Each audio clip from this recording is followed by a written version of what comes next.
Hello everyone, welcome back. It is our 5th to 7th day. We're putting a little compilation here together for you on our ultimate world cruise trip. And today we visit the beautiful island of Aruba. We have a couple sea days and we get absolutely soaked. Welcome to Living Phase 2.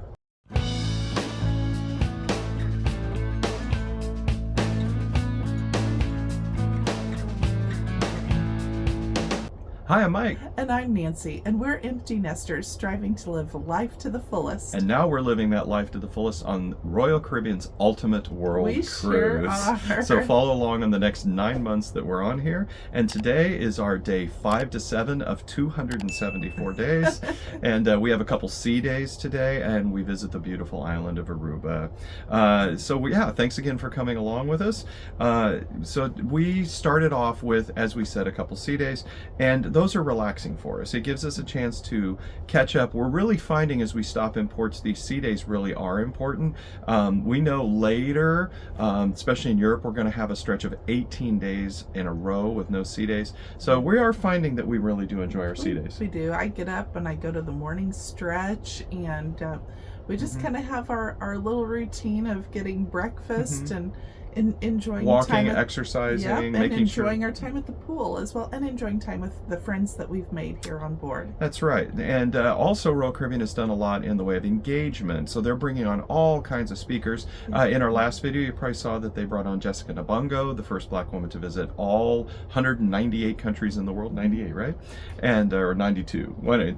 She visited every country in the world. and she was wonderful to listen to. Well, this time they've brought on Captain Hutchison. He was a Concorde airline pilot. You were fascinated with him. He did about 4 or 5 talks, I believe, maybe 6, and I think I attended almost all of them. Quite fascinating. He was a member of the Royal Air Force, and he talked about he was actually involved in a plane crash at one time. He was navigator at that time, not pilot, and flew Concorde for many years, flew the military. I did find it quite fascinating. Yeah, Yes, he was good very speaker. interesting. Yeah, good speaker and quite engaging, so hence the engagement. Right. No, I enjoyed Cap. So those are the kind of things on sea days that Royal Caribbean has really stepped up and said, we're going to make sure that you're engaged, not just disengaged on these sea days on the Ultimate World Cruise. In addition to that night we went? So that night we went to the chef's table. We've kind of developed a close circle of friends, which has been very nice to have others to do things with here on the ship as well as at shore. And so a group of us got together to go to the chef's table, which is a private room with a big long table where they fix quite a fancy meal that has wine pairings with each course, and it was a 6-course meal. Yes, and the nice thing here is, again, Royal just continues to go above and beyond. And by the way, this is not, we've heard maybe there's some drama out there that there's a class system on board and all this. Anybody can book the chef's table, Yeah, and they will right. treat you the same way they treat everyone else, which is top notch. As an example, the head of food and beverage came and greeted us. The head chef came and greeted us, along with the chefs that prepared the food came out with each course and described the food. So it really is a wonderful thing. And for us, being full Ultimate World Cruisers, we get actually half off in booking things like that. So it's also a very good value for us to have a very special night at an affordable price. Right. Well, let's talk about some of the food we had. It was so good. It really was. Well, let's start with the scallops. That's one of my favorites because I love seafood, and they were just sliced razor thin. They were raw, and they nice marinade on them. I was going to say a nice sauce and little microgreens and quite delicious. Yes, they were. And then we had a Maine lobster salad, which was very good. And remember, each one of those, they brought out a different wine that was paired with the flavors and taste specifically of that course. So that was really good. They also brought out some bread, which is, what is it, kind of a flowery shape of Parker House rolls. Yes. That was, and you don't need to add butter because all garlicky and salty, and they've kind of coated the pan that they were baked in quite well with butter, and they're so yummy. Yeah, and in fact, another place on Royal Caribbean you can get those is at 150 Central Park. If you're on an Oasis class ship, they serve that same bread there, and it is so good. And then for our third course, we had a wonderful smoked tomato soup which is pretty amazing considering you can't smoke or have an open flame on a cruise ship. Sure, we had branzino, had a fish course.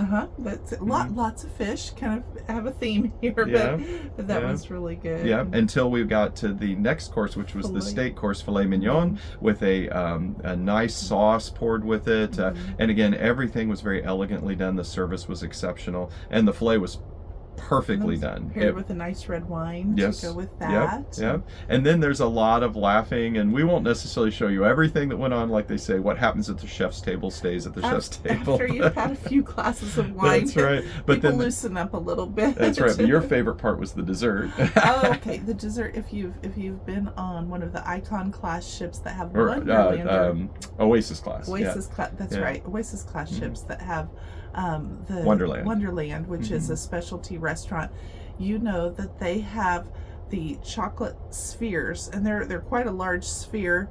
It's filled with ice cream on the inside, but then they bring hot chocolate to pour over the top, and it melts the sphere, and it opens up that ice cream. And there's a little bit of cake at the bottom. They also put some caramelized popcorn around it.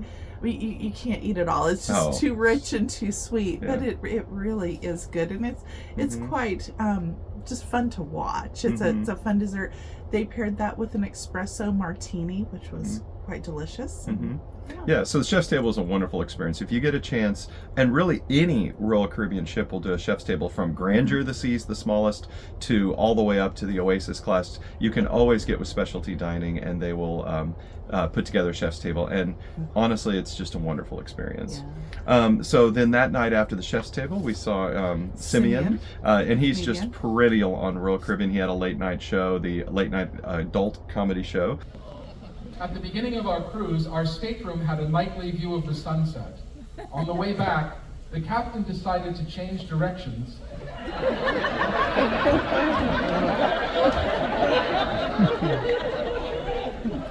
Really? And we lost our sunset view. And he's hilarious. He is. We love Simeon a lot, and we actually hope they bring him back again, and probably will on this 9-month cruise.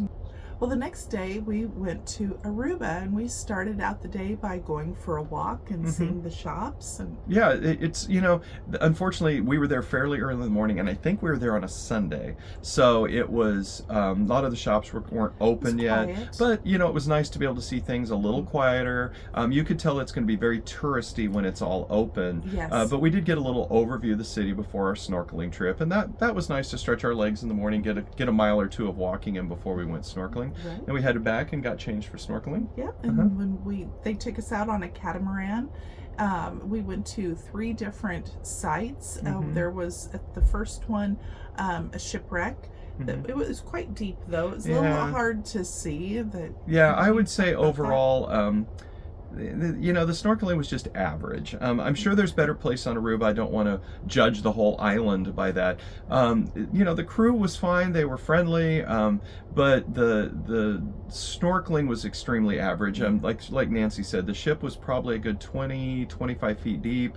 A couple times I dove down to it, got a little bit of video. You could see fish and things, but the visibility was pretty poor at really all our sites. Well, I was going to say the second one was my favorite because it was actually pretty close to shore.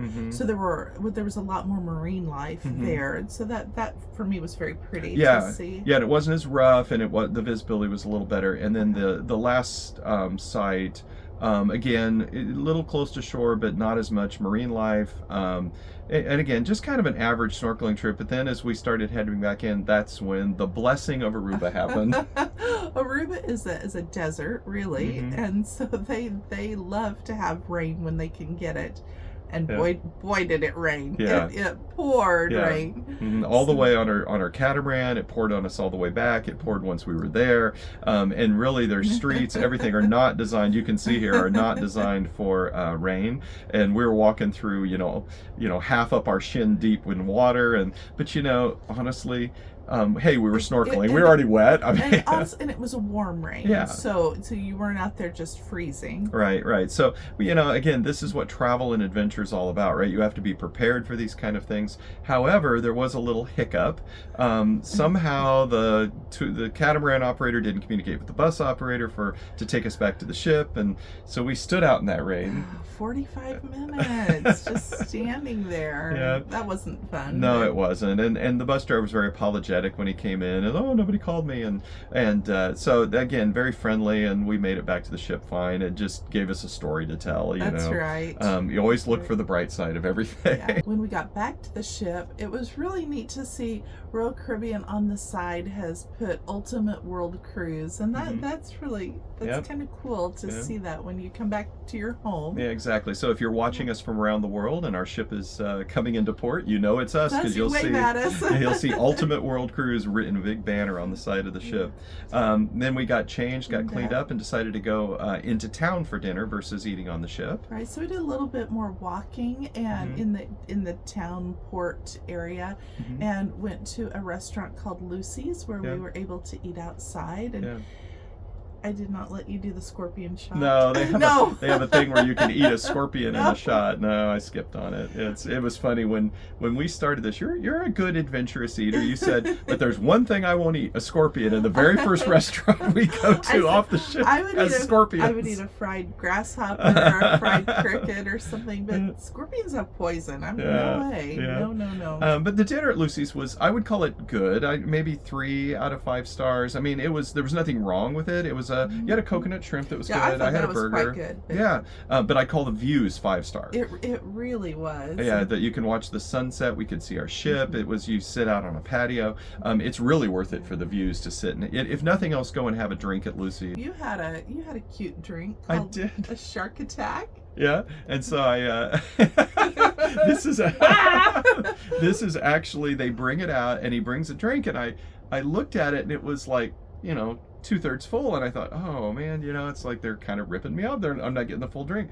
And the guy starts telling this story of a lady that like went swimming and got ate by a shark, and he whips this shark out from behind his back and he dumps it in my drink, and it was full of the rest of the drink that had red liquor in it, so then it turned the white drink red and like a shark attack. So you can see it here. Those are the kind of, and it was a really surprise. cute. I Yeah. had no idea that that's what the drink was. So so then you keep the shark, and so now we have a souvenir of a shark from our From our Aruba. trip. So we enjoyed Lucy's. If you decide you want to eat in Aruba, we highly I would recommend recommend it. Yeah, absolutely.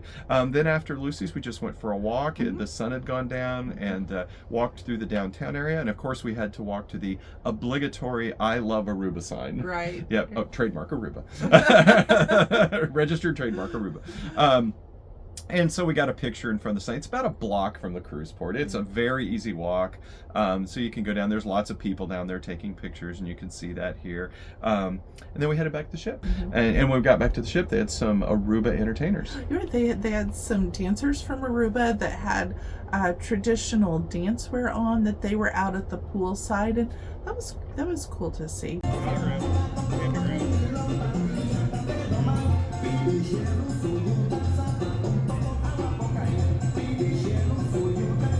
We went ahead and hit the rack, and our next port is beautiful Curacao. So I think this is one of your favorite stops. This has been one of my favorites. So watch for that next video. You'll see a wonderful overview of Curacao, and that's coming up here shortly. We'll get that one put out too in a few days. So we hope you're enjoying our Ultimate World Cruise. If so, be sure to grab us. You can catch us across different platforms and things. All right, so like, take a look. subscribe, turn on those notifications. Absolutely. We appreciate that you're here. Well, Mike, would you go back to Aruba again? Boy, that's an interesting question. I like the island, and I've got friends if I have one friend who goes like every year, they go and rent a beach house, and they absolutely love Aruba. This is going to sound elitist, I guess. It was okay. Aruba was just okay. No, a wonderful island. I've had better snorkeling in other places, and And for me, I don't know if this would be at the, let's say a top 10 to run back to. What about you, Nancy? Well, I mean, so as you know, we're recording this, and we've been to other islands since Aruba that you're going to be seeing very soon. And since that time, I've seen other islands that I really like better, that I do want to go back to. Yeah. So Yeah. Aruba, I mean, although lovely, I don't know. I'm okay if I don't come back. Yeah, so a little bit of a spoiler alert for Curacao and I think Grenada too. Was nice. Both of those islands were just absolutely wonderful. Again, nothing really we can say bad about Aruba, but I think when you talk about, you can only, again, we talk about the World Cruise as the sampler platter, right? Right. When you want to go back to the buffet, you can't take a second of everything, right? And so we're trying to pick those places that's like, yeah, we would go back there and spend a week. And I'm not sure Aruba checked that list. box with all the amazing places we're seeing on the World Cruise. Again, not discouraging anybody. If you've never been to Aruba, please go to Aruba. It is wonderful, but probably not one in our top 10 to go back to, right? Right. We do. Thank you very much, and we'll see you on the seas. Have a beautiful day. Bye-bye. Bye-bye.